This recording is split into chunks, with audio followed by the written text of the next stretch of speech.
Hey guys, welcome back to the Heart of Home. Today I'm going to be showing you guys, as the wasp flies around my head, I'm going to be showing you guys what I do for pruning tomatoes. I am gardening here in central eastern Iowa in zone 5. Now since the growing zone kind of changed, we were in 5A, now I think we're technically in 5B, but we're literally like right on the line. I recently fertilized the garden, so it's booming along with all of the natural rain that we've had and the heat. But let me tell y'all, we use a fish emulsifier for the fertilizer and it's stinky. So yeah, the garden is not the most delightful place to be right now, but it's sure beautiful. Yeah. Thank you so much for grabbing that. Oh, my wasp friend is find some food. The wasp guy, yeah. Your wasp friend. They're good pollinators, aren't they? Yeah. Why? Well, they pollinate the plants. So some plants, like different squash and pumpkins, some plants need to be pollinated in order to have any fruit. Silas and I just made some homemade lemonade, didn't we? I was in the middle of giving music lessons, which is kind of a part-time thing that I do here out of our house. And he said, Mom, can we go outside and do a lemonade stand? I was like, well, no, not today. That takes a little more preparation, right? And maybe we'll make like cookies or something. And I said, but we can make lemonade. I've got one lemon left in the fridge. And so he decided, let's go outside. So I'm gonna put a photo right here. This was Silas and I literally like 30 minutes ago. And now we are drinking our homemade lemonade. Today, Mom has a really big garden bed, so we are actually gonna leave it up forever. Forever? Yeah. Man, I hope that we aren't living here forever, but I hope that while we are here, it stands.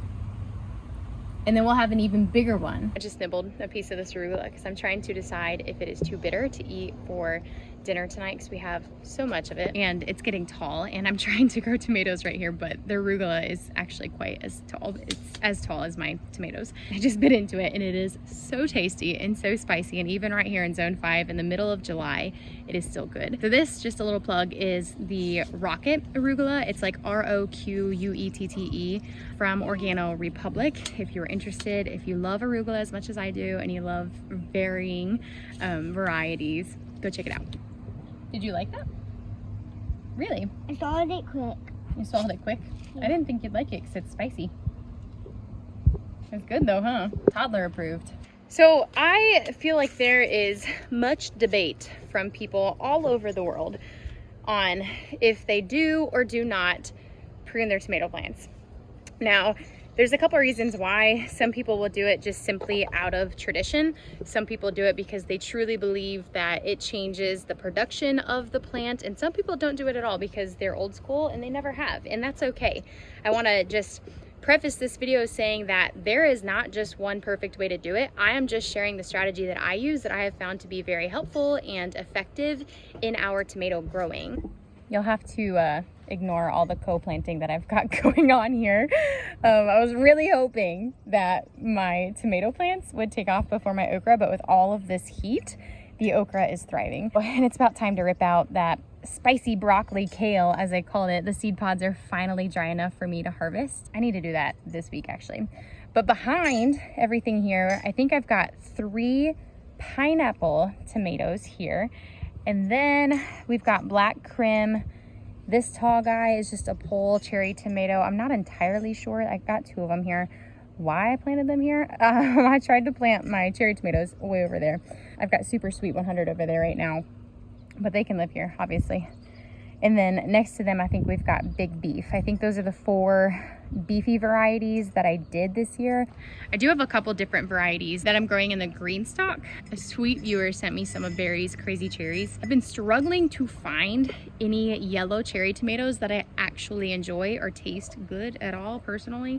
I won't rant and rave over something I don't think actually tastes good. So she sent me some of Barry's Crazy Cherries, which I have heard of before, but they're great in the green stock as long as I keep it watered and fertilized, because they put off a ton of tomatoes. So I'm excited for those to come through. I've also got like the Atomic, was it Brad's Atomic Cherry? I think.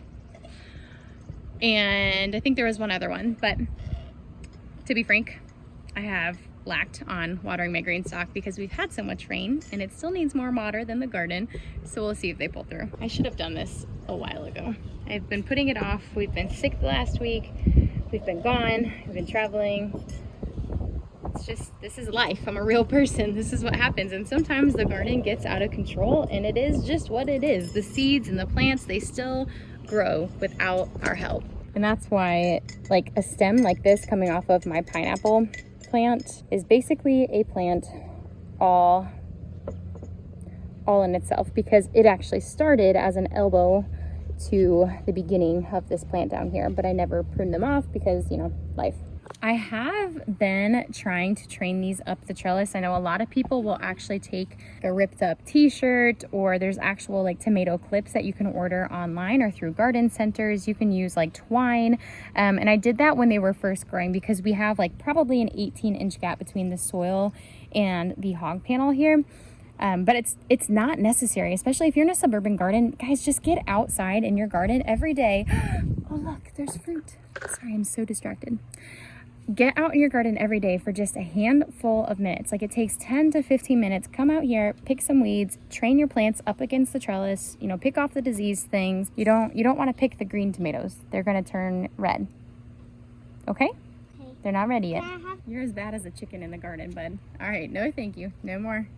We're not just going to pick them to be silly. It's really just like weaving them back and forth before they get too big.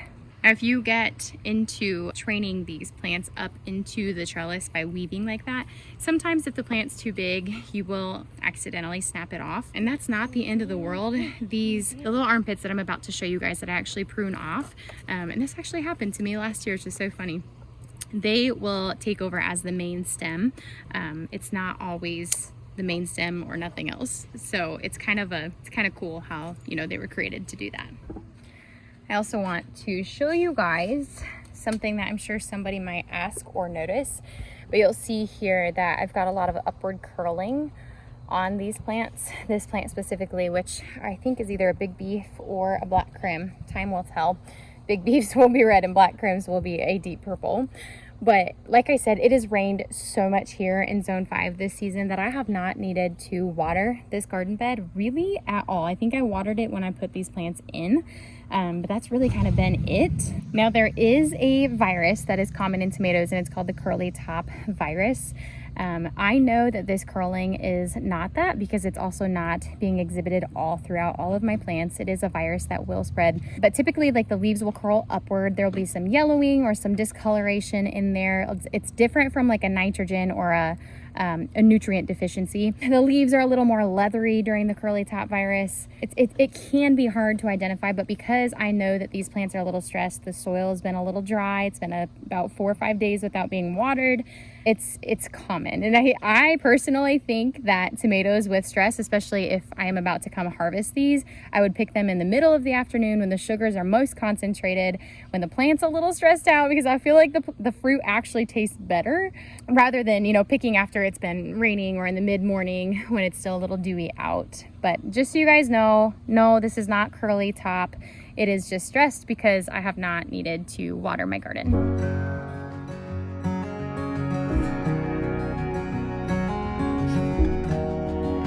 Okay, so I'm going to show you guys an example of a sucker. And no, not the sweet kind. This right here is the main stem, well, one of them, because this plant actually has a couple. This is a pineapple tomato plant. You'll notice it puts an offshoot off right here, and then there's a sucker. Now, there is, I feel like a wives' tale that, you know, somebody said at one point that suckers don't actually produce fruit. They technically do, which is why we are going to pull this. All I do when they're this little, you can just snap them right off. If they're bigger, like this one that I actually just cut, I use pruners, just because you don't want to open too many wounds on your tomato plants, which is why I'm doing this in the heat of the day and not right before a bunch of rain, because it does run the risk of letting disease into your plant. And so a clean cut is always a good cut. You want to make sure your shears are actually clean and not just been used to actually cut, you know, a plant with disease or anything crazy like that. But these little guys, I just come in here and pick them right off, and you can see it is a clear, clean cut. Now, if I wanted, I could take this and go set it in like a small bowl of water or a little cup of water, and eventually it would begin to grow roots. And this could be another tomato start. Same thing with this big guy. I could do the exact same thing. I could put this in a bowl of water, a cup of water, and eventually, yes, roots would grow and I could have another tomato plant that is already this established. Honestly, that's not a bad method if you live in like zone 7, 8, or higher. It's not a bad method to do that instead of starting tomatoes from seed for, you know, say a second harvest. If you're growing like determinate tomatoes, indeterminate tomatoes will continue to grow for the most part until the environment is inconducive. If you live where the season's long enough, and instead, if you don't want to start the seeds, or if stores aren't selling them anymore, just grab a sucker and grow some roots on it and then stick that sucker right back into the soil. Now, I only prune suckers for the most part. I'm not a stickler about it. Some people are. I have been in years past, but I'm giving myself a lot of grace this year. I only prune them on hardy tomatoes, like big slicer tomatoes, ones that I'm not just picking as cherry tomatoes or grape tomatoes. And the reason being that anybody will pull suckers is because it apparently, I guess this would be kind of fun to test. I'm sure it's a little different for everybody, but it increases the energy into the fruit that is going to be produced on this plant. So let me explain this a little better. If this plant right here were to grow as wild and as rambly, which technically would be all over the ground, that's why it has these little hairs, right? This is a good sign that this plant is actually going to put off new roots on the ground. It would produce a bunch of main stalks, right, main stems, and it'd produce a ton of fruit. However, the fruit would be all over the ground. There's an increase for limbs to become heavy, to fall off, to meander, to get crushed, for disease to come in. And the energy would go into growing this plant, spreading this plant, rambling, growing, and it would produce a lot of fruit, right? But the theory is that the more fruit it produces, the more average the fruit will be. The idea is that the fruit just wouldn't get to its full capacity. And so when I prune these suckers off of these plants, one, it is actually increasing airflow, so it's decreasing the risk of disease, and it's also putting the energy back into the plant, or the fruit that this plant is going to produce. And so the idea is that the fruit will essentially be bigger. What are you doing? What are you doing, little popsicle face? You playing in the water? Yay, yay. I definitely need to prune off some of these bigger stems like this one. Do you want to go throw these in the little compost pile? It's right over there. It's right where the ground tree is. Can I show you? So I am also going to trim and cut off any of the branches, eventually everything that's below the cattle panel, so the 18 inches. But right now the plants are still so young that they need that foliage to photosynthesize and to grow. I don't want to stress it out too much, but like this guy right here, he's ready. He's tall enough that I can actually prune off any of those lower branches.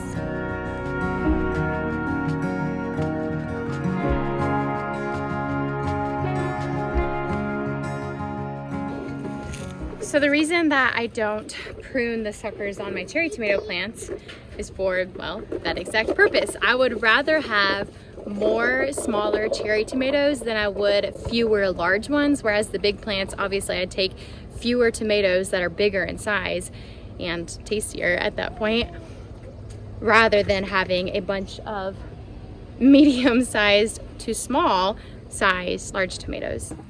Y'all, check this out. This ground cherry right here, this was a volunteer. Let me just show you how tall it's gotten.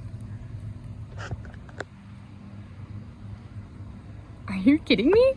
This thing's gotta be 4 feet tall. I mean, I'm 5.5 feet, and this thing, it's up to like my chest. It's right here, and it's still growing. It's still going strong. I will say, cherry tomatoes, you do have to keep an eye on if you are not going to be pruning your tomato plants. If there isn't enough airflow, you will start to notice more foliage dying, especially on the inside.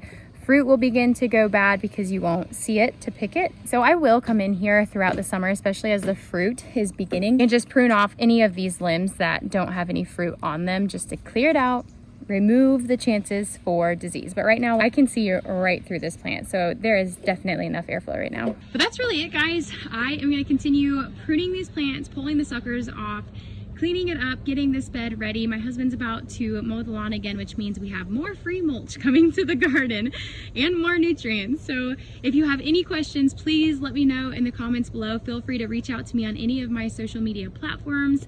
I am still small enough that I love to actually respond to all of the comments, all of the messages that I get.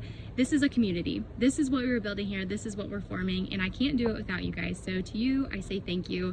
If you haven't already, like this video, subscribe, hit the little bell notification if you want notifications of when my videos come out. Until then, I will see you guys on the next video. Thank you so much for being here. I hope this blessed you. See y'all later.